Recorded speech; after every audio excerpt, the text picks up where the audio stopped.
पिछली बार हमने बुद्ध की चुप्पी के गहरे अर्थ पर बात की थी। काफी दिलचस्प चर्चा रही वो। हाँ बिल्कुल। और आज हम एक ऐसे विषय पर बात करेंगे जो बौद्ध दर्शन के कह सकते बिल्कुल केंद्र में है। हाँ, ये है आसक्ति। मतलब किसी चीज से जरूरत से ज्यादा जुड़ाव या लगाव रखना, और उसके खतरों पर बात करेंगे। सही था। हमारे पास जो स्रोत है बौद्ध दर्शन में आसक्ति का त्याग श्रृंखला का एपिसोड 5, वो इसी बात को देखता है कि क्यों ये कस के पकड़ना दुख का कारण बन जाता है। तो सवाल ये उठता है कि क्या फिर हमें सब कुछ छोड़ देना चाहिए, हर रिश्ते हर चीज से दूर हो जाना चाहिए? चलिए इसी पर आज गहराई से बात करते हैं। देखिए, बौद्ध दर्शन में जिसे हम आसक्ति कह रहे हैं उसके लिए एक बहुत सटीक पाली शब्द है उपादान। उपादान। हाँ, उपादान। इसका शाब्दिक अर्थ होता है ईंधन या फिर पकड़ना, जकड़ना। अच्छा, ईंधन की तरह, मतलब जो आग को जलाए रखता है। बिल्कुल। जैसे ईंधन आग को जलाए रखता है, वैसे ही उपादान दुख के चक्र को चालू रखता है। और ये सिर्फ आप देखें, भौतिक चीजों को पकड़ना नहीं है। उससे कहीं ज्यादा महत्वपूर्ण है मानसिक रूप से चीजों से, विचारों से या एहसासों से चिपक जाना। वो जिद कि चीजें बस ऐसी ही रहें, बदले नहीं। और उन्हें खोने का डर भी तो साथ में रहता है। हाँ, वो डर तो इसका अभिन्न हिस्सा है। ये लगाव तो किसी से भी हो सकता है, जैसे लोगों से, अपनी चीजों से, यहाँ तक कि जैसा स्रोत बताता है अपने विचारों से, या अपनी जो सामाजिक पहचान है, अपनी प्रतिष्ठा है, उससे भी। बिल्कुल।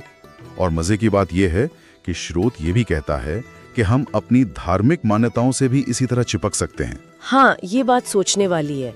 लेकिन ये जुड़ाव आखिर दुख का कारण बनता कैसे है? मतलब क्या प्रक्रिया है इसकी? ये देखिए, सीधे बुद्ध की जो दूसरी मूल सच्चाई है, जिसे दूसरा आर्य सत्य कहते हैं, उससे जुड़ा है।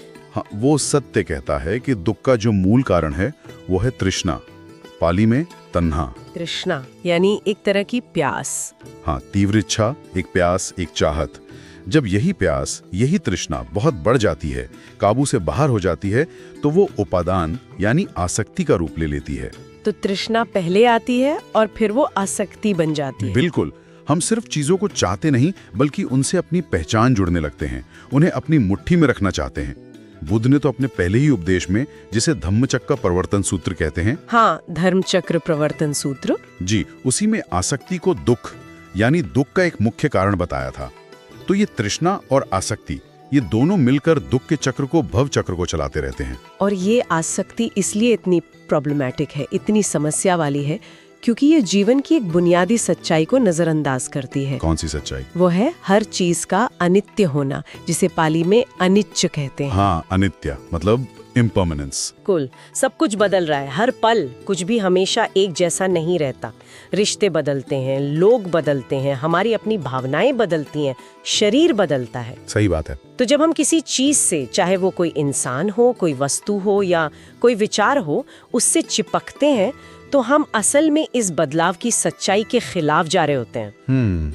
एक तरह से प्रवाह के विरुद्ध तैरने की कोशिश कर रहे हैं। हाँ बिल्कुल। और जाहिर है जब वो चीज बदलती है या चली जाती है, जो कि होना ही है क्योंकि सब कुछ अनित्य है, तो हमें क्या हाथ लगता है?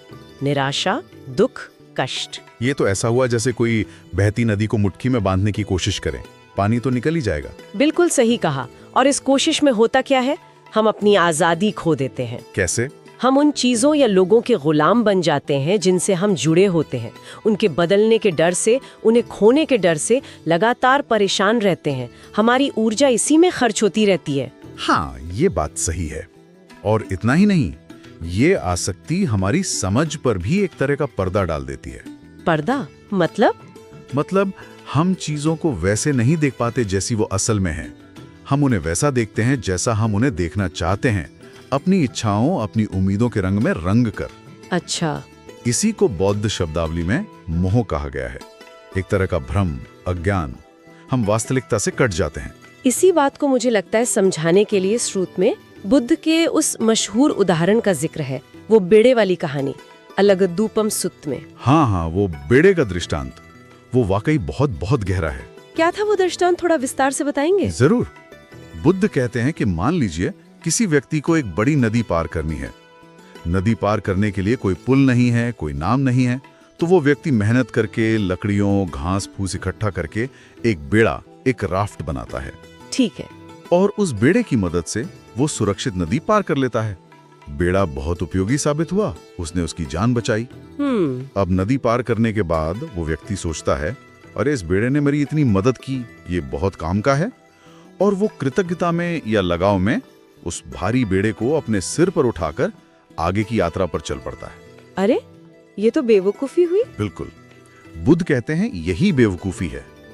बेड़े का काम नदी पार कराना था, वो हो गया, अब उसे वहीं छोड़ देना चाहिए था, उसे सिर पर ढोने का कोई मतलब नहीं। तो बुद्ध का इशारा ये है कि हम अपनी आसक्तियों के साथ यही करते हैं। एकदम, हम चीजों, विचारों, यहाँ तक कि अच्छी चीजों को भी, जैसे कि धर्म की शिक्षाएं ही क्यों ना हो, उनका उद्देश्य पूरा होने के बाद भी उनसे चिपके रहते हैं। उन्हें साधन की तरह इस्तेमाल करने के बजाय बोझ बना लेते हैं। ये बहुत अहम बात है कि अच्छी चीजों से भी आसक्ति हो सकती है और उन्हें भी समय आने पर छोड़ना सीखना होता है। जी, उन्हें पकड़कर रखना प्रगति में बाधक बन सकता है। ये समझना वाकई बहुत जरूरी है, क्योंकि कई बार ऐसा लगता है कि आसक्ति छोड़ने का मतलब है शायद भावनाओं को ही खत्म कर देना, एकदम रूखा हो जाना, सबसे अलग थलग पड़ जाना। हाँ, ये एक आम गलतफहमी है। लेकिन स्रोत इस बात को साफ करता है कि बौद्ध धर्म अनासक्ति सिखाता है, उदासीनता या प्रेमहीनता नहीं। ये दोनों अलग चीजें हैं। बिल्कुल सही, बल्कि बौद्ध धर्म में मित्ता यानी मैत्री भावना, जिसे लविंग काइंडनेस कहते हैं, हाँ, मित्ता, उसको तो बहुत प्रोत्साहित किया गया है। सबके भले की कामना करना, सबके प्रति एक स्नेह का भाव रखना, ये तो साधना का एक महत्वपूर्ण अंग है। तो फिर बिना आसक्ति के प्रेम कैसा होता है? ये थोड़ा समझने में मुश्किल लगता है। ये एक बहुत अहम फर्क है और इसे समझना जरूरी है।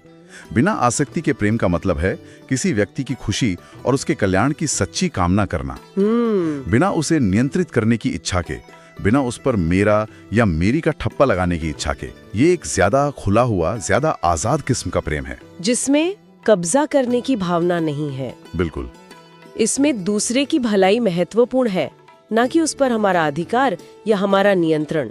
ये बोझिल नहीं होता, न देने वाले के लिए न लेने वाले के लिए। और अगर आज की दुनिया में देखें, आज की भागदौड़ भरी जिंदगी में, तो ये सिद्धांत तो हर जगह लागू होता है। हाँ, कैसे? जैसे सोशल मीडिया पर मिलने वाले लाइक्स हों, या कैरियर में कोई ऊंचा पद हो, या फिर कोई महंगी गाड़ी या गैजेट। जी। स्रोत यही कहता है कि इन चीजों का आनंद लेने में, इनका उपयोग करने में कोई बुराई नहीं है। ठीक है, पर हमें इन्हें अपनी पहचान का या अपनी खुशी का एकमात्र आधार बनाने से बचना चाहिए। बिल्कुल सही कहा, क्योंकि जैसे ही हम ऐसा करते हैं, हमारी खुशी बाहरी चीजों पर, जो कि स्वभाव से ही बदलती रहती हैं, उन पर टिक जाती है, और फिर दुख तो लगभग निश्चित हो जाता है। हाँ, क्योंकि वो लाइक्स कम हो सकते हैं, पता जा सकता है, चीजें पुरानी हो जाती हैं। बिल्कुल।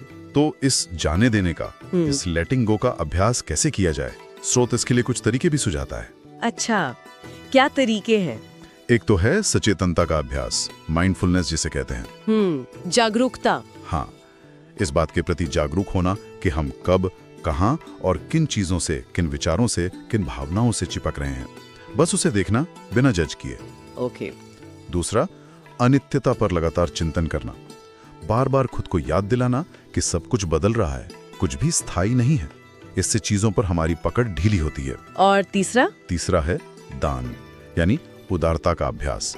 जब हम अपनी चीजें, अपना समय, अपनी ऊर्जा दूसरों के साथ बांटते हैं, तो स्वाभाविक रूप से चीजों पर मेरी वाली पकड़ कमजोर होती है। ये तीनों ही बड़े प्रैक्टिकल तरीके लगते हैं। जी, इन्हें रोजमर्रा की जिंदगी में शामिल किया जा सकता है। तो कुल मिलाकर जो बात समझ में आ रही है वो ये है कि आसक्ति और प्रेम ये दो अलग चीजें हैं।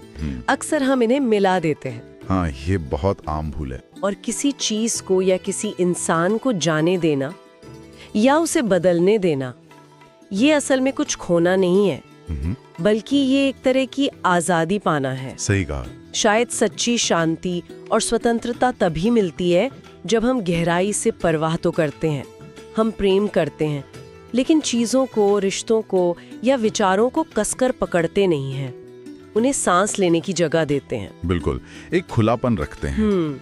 इस पूरी बातचीत से मेरे मन में एक सवाल आ रहा है जिस पर शायद हम सब सोच सकते हैं। जरूर, क्या सवाल है? क्या होगा अगर हम जीवन में आने वाली चीजों, लोगों या अनुभवों को पाने या खोने के चश्मे से देखना बंद कर दें?